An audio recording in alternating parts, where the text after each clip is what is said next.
Hello, I'm Camila Varcarcel, the Chief Public Information Officer for the City of Homestead, and I'm joined today by Chief Mario Knapp. Welcome. How are you doing today? Very good. Thank you for inviting me.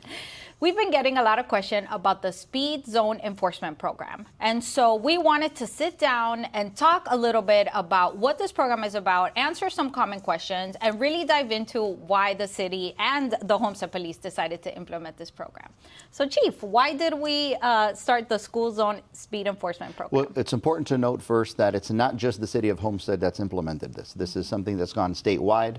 This was a House bill that was passed by the State House and the Senate, giving the authority, because of the dangers associated with school speeds and people speeding in the school zone. So this is something that was implemented to make sure that our kids are safe, that our kids are getting to school and leaving school, and not have to worry about the dangers of people speeding through those school zones. Yes, absolutely. And this is so important. I think the biggest thing is safety, right? And that is at the center of this, and the center of this initiative is making sure that our kids are safe. They're one of our most vulnerable populations, and we have to do what we can to protect that. So how does this program help improve safety in school zones? So what we've done is we've installed speed detection cameras. They run with a laser, and they're capable of not only taking photos but video of people that are going over the speed limit in the schools. Now, it's important to know it's the school speed zone safety program, and so this is specific to schools during the days and hours that there's kids in school. That's the only time. So it's not a red light camera. It's not a red light camera. It's not just a speed trap like people think. This is only dedicated for days that children are in school. It starts 30 minutes before they go into school and 30 minutes after, and then the cameras are no longer monitoring. So why that 30 minutes before and the 30 minutes after? Yeah. What was the reasoning behind that? So if you really think about it, it's almost obvious that if you're running the school safety radars and you're running them during school hours, it would make sense because kids are expected to be in school. It's 30 minutes before school where kids are being dropped off, they're coming on their bicycles to school, they're crossing the street, they're getting to the school. So that's the most imperative time to have these things working, is while kids are in transit and in and around the school. And the same but opposite goes for at the end of the school. If they, for example, if they let out at 3 p.m., it's at 3 p.m. that they leave their classrooms, and between 3 and 3:30 is when they're going to be around the school on their bicycles, leaving, crossing the street, getting dropped off, getting picked up. Those are the most integral moments within the day that we have to run that.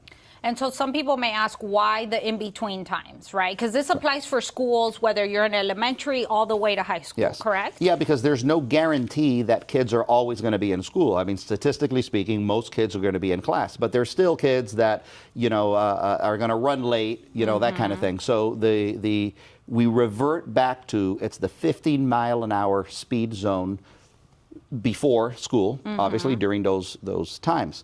But throughout the day, when they're not coming in and out, we go back to and we refer back to the 30-mile-an-hour speed zone, or whatever the posted speed zone is at the time.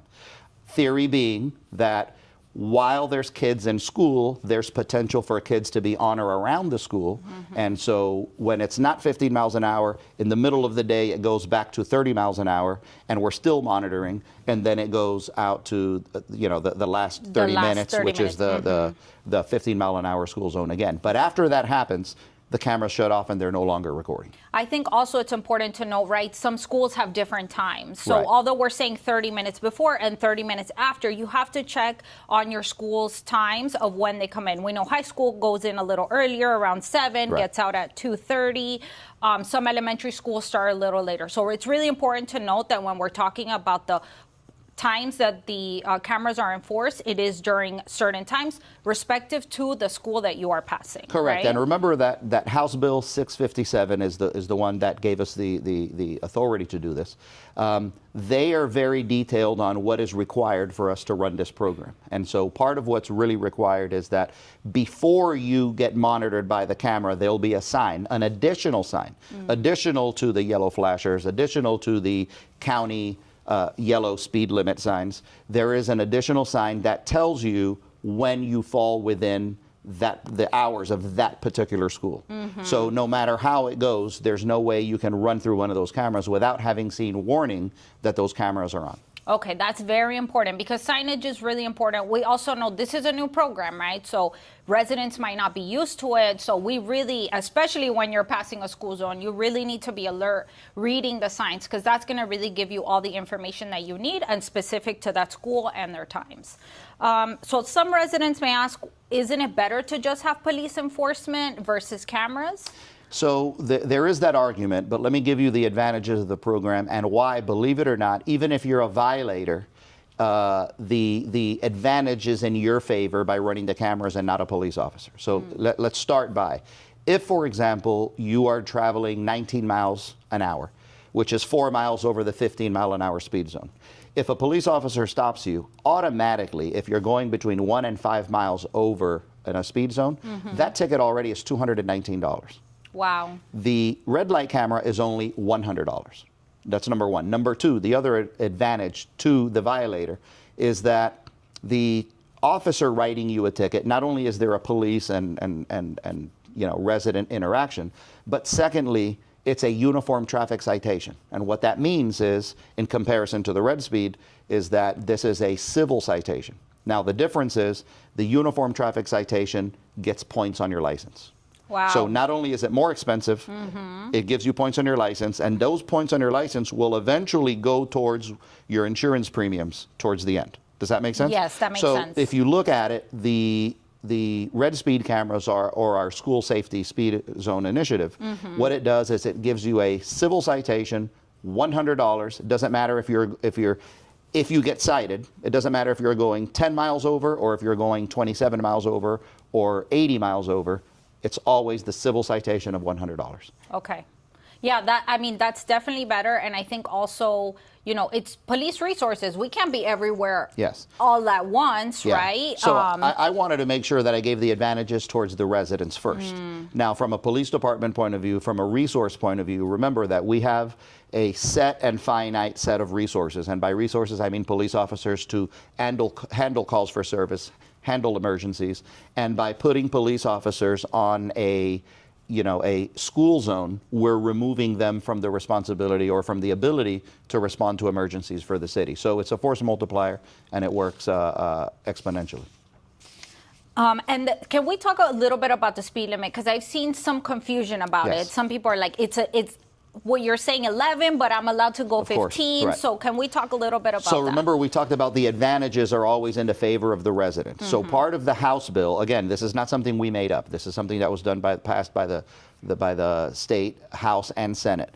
The way the statute reads is that we can only enforce and actually issue the violation if the person is going 11 miles, not per hour, but over the posted speed limit. So the posted speed limit. So, right, if it's during school zone time when you're supposed to be going 15, you would receive a citation when you're going 26 miles an hour or more. If you are theoretically going 18, if you're going 20, if you're going 22, it will not register on the machine. Okay. Now, why is that an advantage? Not only are we giving you a safety factor of about 11 miles per hour, but on top of that, if it were an officer giving you the ticket, he can write you the ticket for going only 3. And again, the price is more than double.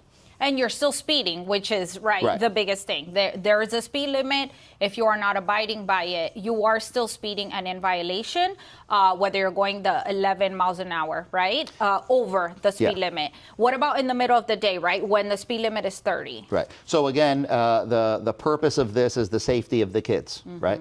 And so we cannot guarantee 100% that every child is in a classroom, and they could be on or around the school.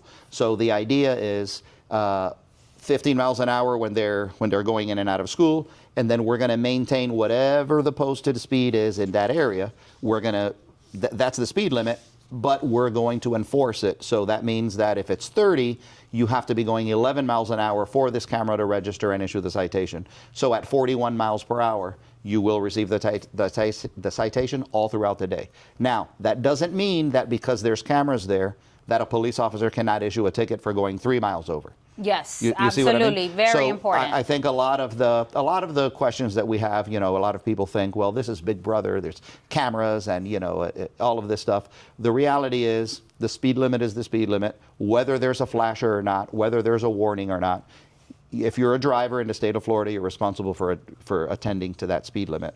And this is a way that even though there's a margin of error, the advantage is on your side, you're still going to get cited for it. Yes. And so let's talk about the back end, because I think there may be a lot of concern about, who is reviewing this? Is this just a computer that gets it, says a ticket and then it issues it? Like, Yes. How does the review process work in So the back that was end? one of the things that was really, really important to me. So we've heard arguments that red light cameras in some jurisdictions, they no longer use them, and same thing with some of the radar stuff in different jurisdictions. Remember, every state has their own law, every state has their own findings. But one of the things that was very important to me is to make sure that this isn't just a machine issuing a citation based on zeros and ones, right? I wanted to make sure that there is a human element, and there is.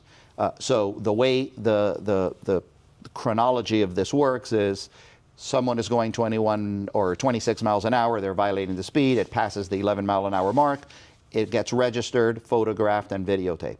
Now that goes to the manufacturer. The manufacturer reviews that, and they say, yes, this does in fact appear to have been a violation. They send it to the PD. Now our specially trained traffic unit, and they're all sworn police officers, will now review this video that's already been reviewed, but we review it for our own legal sufficiency. And we will look at the video, they'll look at the photo, and then they'll determine, and there'll be the human element. In other words, there's human judgment determining that this was in fact a violation. We approve it, and the citation gets issued. Okay, yeah, and also making sure, right, that the times match, Of that course. that it all makes sense. Of So I course. think that's very important, is right, it's not just to give out citations, it's really to protect the students and Right. protect the community, and right, having that extra check Right. is making sure that, that the systems are working correctly. Yes. Which is a good point too, because I when we put these, and we've done a lot of lives on these and answer questions real time, because I like to be accessible to the public. And one of the things that a lot of people have said is, well, I received the ticket on a Saturday, or I received the ticket after hours. How can that be? I can guarantee you that that did not happen in Homestead, and it will not happen in Homestead. And reason being is we know what the legislature says. We know what the House bill, what the limitations are, and we know that we're only doing it during the speed zone or the school safety speed Yes, limit. the 30 right? minutes before and the 30 minutes after. And the 30 minutes after. And then after that, even if the camera registers it, it has to go to the second layer of approval and eventually ends up on our lap. And the PD, we will not approve anything that doesn't fit within the confines of that law. That's very important, because even if the camera issues the ticket at the wrong time, you still have that human element, the checks and balances to make sure that Exactly. that it goes. So are these tickets illegal or unconstitutional? Because I'm sure we'll get some comments like that as well. Right, and I've seen some of the comments, and so I think what people are confusing is different technologies, right? In some jurisdictions, they have not approved the furtherance of, for example, red light cameras in some areas. But remember that we're talking about every state has different laws and different tolerances, right? So I think there's a lot of talk about that. But the reality is, in the state of Florida, these are completely legal. Not only are they legal, this was just this was something that was set forth by the state legislature, and it passed the House and it passed the Senate. And this was just as recent as July of 2023 was when this thing was passed into law. So it is 100% legal. It was done by the state legislature, and the idea is that it might not be legal. I think people are confusing a lot of what's happening in other states and other technologies also. Okay, that's very important to know. And I think for us, right, the center of this is safety for our students, for schools, right? Making sure at the end of the day, whether you're going 1 mile or 11 miles over the posted speed limit, you're still speeding, and that is a violation. And, Right. PD is there to enforce the law, and Yeah, that's extremely important. I think part of the comical conversations, and people say it, especially people who have children in school, they love this. In fact, they've said, why don't we do this everywhere? And they're very happy with it. Other people, maybe people who don't have kids in school, are probably saying, well, I don't like the fact that there's no officer there. It's too easy. Some people have said it's, we're doing it for financial gain. There's where's the money going?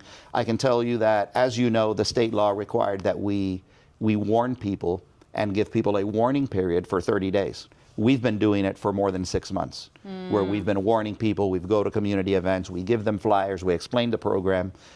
We ended up doing a longer period than 30. We ended up doing about 60, where we were doing a lot of social media. You know that in all of our community events, we were talking to people. So we are not in this to make money. In fact, what we realize, if you look at the statistics of other agencies and other jurisdictions that have adopted this, even in the short amount of time that it's been in law, within 2 years, there's been a more than 90% reduction in speeding in these school zones. And so at the end of the day, that is what we're looking for. Yeah, it's a deterrent. Behavior. Absolutely, change behavior. And I think even was something so interesting that you and I spoke about was that I think in the first few weeks of them being on, right, in the warning phase, there was like 3,000 citations, right? So this is definitely an issue here in Homestead. It's not... It's, if we got 1 or 2, then is this really a need? But when I saw those numbers and when we spoke about it, I know that was very shocking to me. Like, wow, that is extremely a high number in just a few weeks. And what's really alarming is, remember that high number that we saw in just a few weeks is not people going over their speed limit. It's people going 11 miles over the posted speed limit, which means that it's almost like a flagrant disregard for those school zones. So, as we've been talking today so much about the comments that we've been seeing on social media, I know your team at the Homestead Police and the City of Homestead social media, we've been trying to address comments and answer resident questions. But we actually have some comments today that we pulled from our real social media posts to try to address some of the common misconceptions, answer some questions, and ensure we're all on the same page, right? So Linda Smith says, how about enforce street laws and provide proper pickup/drop-off zones? No one wants to sit behind a line of cars in the street who aren't moving because the parents refuse to get off the road. Well, I kind of agree with her, because in my neighborhood, I go through the same thing. But you got to remember that from the police department perspective, there's only so many things we can do as a police department, and our focus is on the public safety aspect of it. A lot of these schools lend themselves, because of the environmental factors that they sit in, they lend themselves to better ingress and egress into these situations. They have better drop-off points, but other schools are very limited. But the moral of the story here is that that's not a lot. That's not anything that really the PD can do anything with. That's more the school zone. It's where the school sits. It's environmental factors that'll affect that. Yeah, the streets, what's around it, the buildings that already existed before the school came and whatnot. So, and Miami-Dade County Public Schools, right? The way that things were designed, we're really here, or PD is really here for enforcement of speeding, which is what this is about. So we have another comment, Zachary Leno, and I know we kind of, Zachy Leno, which we kind of spoke about a little bit, but is this only for school hours or all day? I really dislike the dishonesty in so many schools. I don't speed, but it's ridiculous to get a speeding ticket on weekends, holidays, or after classes. Yeah, so remember, the 15 mile an hour speed limit only reflects days that they are in school, right? So only school days, Monday through Friday. Right, for regular school, forget about red speed for a second. Every street and every avenue in Miami-Dade County has a speed limit. It all depends on where you are. So when there's no school around a school, the speed limit generally in a residential neighborhood is 30. If it's married onto a main street, it's probably 45 miles an hour. That speed limit doesn't change. It only gets adjusted when there's school inside, and it's in the beginning and at the end. So if you're receiving a ticket, you're not receiving a ticket through the school zone safety program, because we're not recording during those days. But you can obviously receive a ticket from a uniformed police officer.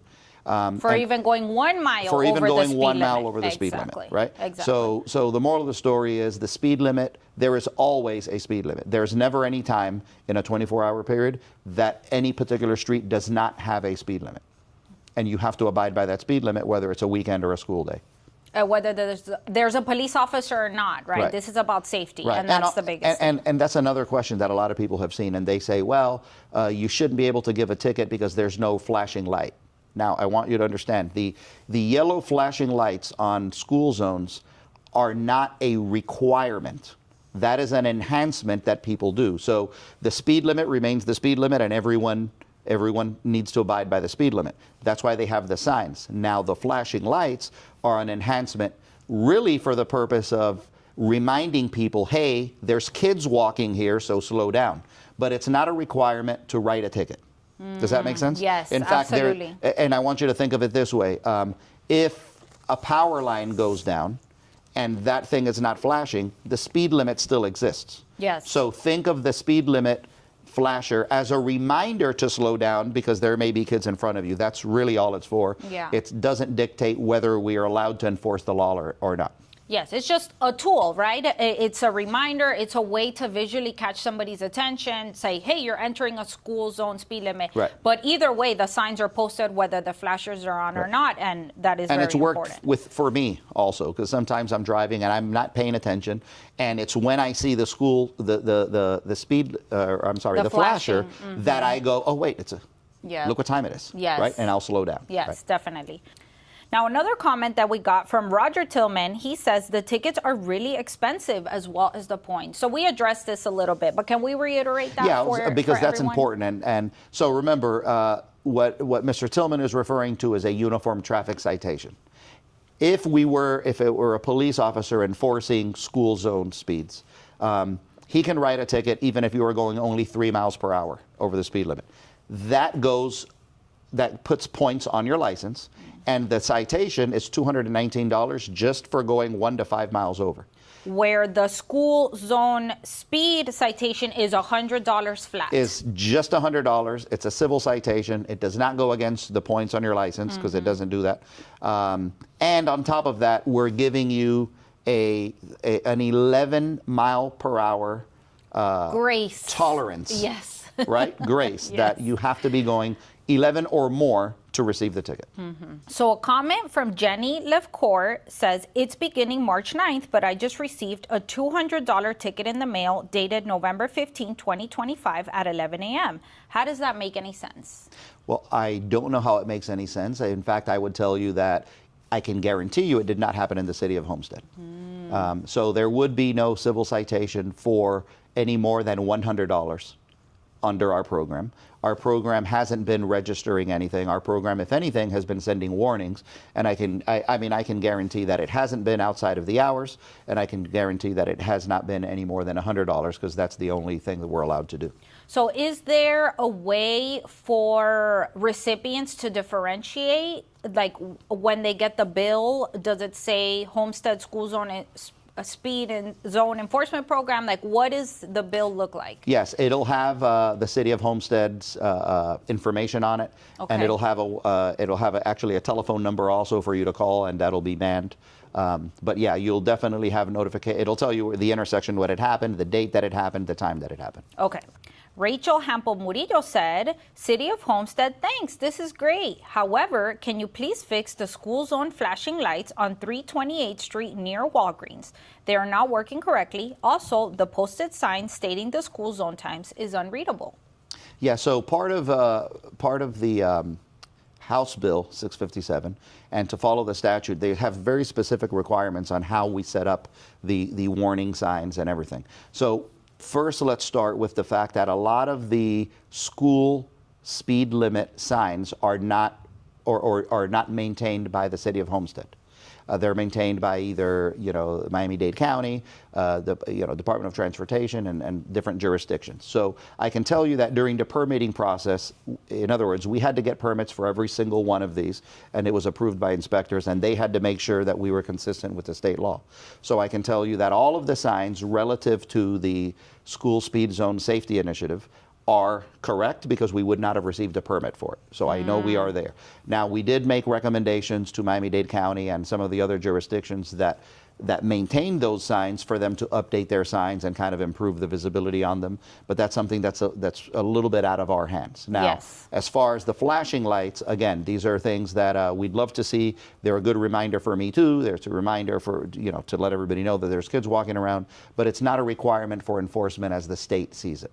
It's an enhancement. It's an additional warning for people to slow down, but it's not required for the enforcement. Yeah, and I think it's important to note, because here in Homestead we have, right, roads that are city of Homestead owned versus county roads versus, right, we have US 1 crossing through the middle of our city, Chrome Avenue, which are major corridors, right? The city of Homestead does not manage the traffic lights within the city, which I think is really important and maybe a common misconception. So that we don't really manage. We, of course, advise, right? If a traffic light is out, if we see a sign, like you said, when you were doing your inspections, we say, hey, this is not readable, and we do provide that feedback. And Rachel, we will provide your feedback as well to make sure that this problem gets addressed and that the signage is good, but it is out of our hands as far as, you know, when these things get corrected. And it is confusing because, you know, you're within the city of Homestead, and so you think that the city of Homestead is responsible for every single thing in the city, but that's just, it's not how it works. We are a municipality, we are a city within a county, and a lot of those roads are either county roads or state roads. Or we share borders, right? We have our neighbors in Florida City, we have our neighbors in Naranja, so we have a lot of different moving pieces that affect how our roads are monitored, managed, and taken care of as well. Exactly. So Nicole Ginsburg says, some signs say from 7 a.m. to 4 p.m. So is it the entire day or only during school zone hours? Yeah, so that's actually a good question, and it's causing some confusion. So remember that we are monitoring that all day while there's school. Now we're monitoring it for whatever the posted speed limit is at the time. So remember, 30 minutes before, 15 miles an hour. During school, whatever the posted speed limit is, and after school, the 15 miles an hour 50 again. miles an hour again So, at the end of the day. Right. So based on the House Bill 657 and the legal requirements that they described, we have to announce that we're running that camera all day, which is why you see the difference. And we're saying, for example, from 7 to 4, because school is out, I don't know, say at 3:30. So our cameras are running that all day, and we're enforcing whatever the posted speed limit is at the time of day while there's kids in school. So we're running cameras all day. Now, after that, those cameras are no longer on, they're no longer recording, which means they're no longer, they're not triggering citations. Now, the purpose of the flashing and those other signs, they're only warning you of when it's a 15 mile an hour speed zone. Yes. So those signs will say from, I don't know, 7:15 to 8:30. But that doesn't mean that there is not the regular speed limit of 30 miles per hour. That you need to abide by. Does that make sense? So again, we're giving more warning than is necessary. We're giving more warnings to make sure that everything that we do is 100% legally sufficient. Yes, and I want to reiterate, right? Every school is different. So every school, right, we know middle school, elementary, high school, they all have different times that they go in and out of school, as well as it's 11 miles per hour over the posted speed limit at that time. So if you're in that 30-minute range before school starts, it's the 15 miles an hour, so you'll get a citation when you're going 26. Right. And whether in the middle of the day, when the flashers are not on, it's 30 miles an hour, whatever the posted speed limit is at that time, then you would get a ticket once you're hitting that 41 miles per hour. Right. And one of the important things also that you just mentioned, and it's really important depending on what school sign you're looking at, because every school has a different hours of service or operation. Remember that we in the PD, it triggers it by the company, then it goes to their evaluators, then it goes to our PD, and our trained traffic unit has a list of every school, and we know when they're on vacation, we know when there's a teacher work day, we know when they're not in school or they're not open, and we also know the hours. And that's why I can give you a guarantee that we will not be issuing those citations outside of those hours or whenever the school is not in session. That's very important. What about, let's say, summer, when summer school is happening, that we know it's maybe, let's say, 8 to 12 every day? All of those are adjusted for that. Are adjusted as well. Okay, that's great. Yeah. So Amber William writes, until it goes to the Supreme Court that they have to prove who is driving. You don't have to prove your innocence. In a court of law, you are innocent until proven guilty. And that's true. We are innocent until proven guilty. That's absolutely true. And we do have an appeal process if you want to contest the citation. Just know that it will be on video. There is photographs of it. And we obviously have an appeal process and a process where you can contest these charges like everything else. Yeah, and I think definitely the biggest part of that is the additional review system that you've put, that your team has put in place to ensure that there is that human element, reviewing the times, checking with the schedule, making sure that the video is in accordance with, the rules and specifications that we've put out. And the calibration, because here's another thing that there's a lot of confusion on. Remember that, so police officers, when we write a citation for speeding, and there's something we call pacing. And what that means is the car is driving, I'm not running radar, but I'm driving next to the car, and I can judge and determine the person's speed based on the speed that I'm going. And it's a comparison. If we're going the same speed and my odometer says 58 miles an hour and it's a 40-mile-an-hour speed limit, I can say I know for a fact he's going 18 miles an hour because my car's going 58. Yes. Right? But the part that you contest in court is that how can I prove that your car is more accurate than mine? Does that make sense? Yes. So we in the police department, we get our vehicles calibrated. I mean, we have a calibration company. We come in, we put these cars on meters that basically are designed to calibrate your vehicle to make sure that what your odometer or your speedometer says is 100% accurate. Does that make sense? Yes. And so that'll happen with these machines too. These machines are also calibrated. That is what we have to make sure that we satisfy every legal standard, and it's being done with this system also. Absolutely. That's very interesting, and I hope that gives people peace of mind, right? We're not just out here launching cameras, right? There is calibration, there's checks and balances behind the systems. So let's do one more. So Samuel Pinto Castillo says, county thieves. What do we want to say to that? Is that a question or a comment? A comment. So no, look. So first, we're not the county. Again, this is something where a lot of people don't like the idea of the cameras because they can get caught up in a violation very easily, right? And a lot of people don't like that, but the reality is you're going over the speed limit. You know what I mean? It's against the law, and now this is just another mechanism where we're going to get more people doing so. But the idea that it's thievery and everything else, number one, we're not the county. Number two, this is something that was pushed by the state legislation. Again, it went through the House, it went through the Senate, it was approved. We're not the only department. There's many other departments, not only within the state, but within the country that are adopting this technology. And at the end of the day, it's never fun to receive one of those violations in the mail. It never is. Yes. I've gotten one. Yes. Not for this, but previous technologies. And the truth is, you look at it, you're never happy about it. But the truth is, this is not for anything other than the safety of our kids. Absolutely. And we hope this conversation cleared up a lot of questions for you. If you need more information, want to know more about the program, what schools are included in that, you can go to homesteadfl.gov/school safety, and we'll include the URL down here below. But the biggest thing is we want transparency. We want to make sure that residents understand that we are doing our checks and balances, right? Checking the legalities of all this. And really at the core of this is safety for our children, safety in the school zones, and just making sure, right, that people are, that you're not just following the law when there's a police officer present, but at all times, right, which is very important for safety and enforcement. So, Chief Mario Knapp, before we say goodbye, is there anything, a final comment that you would like to give to our residents?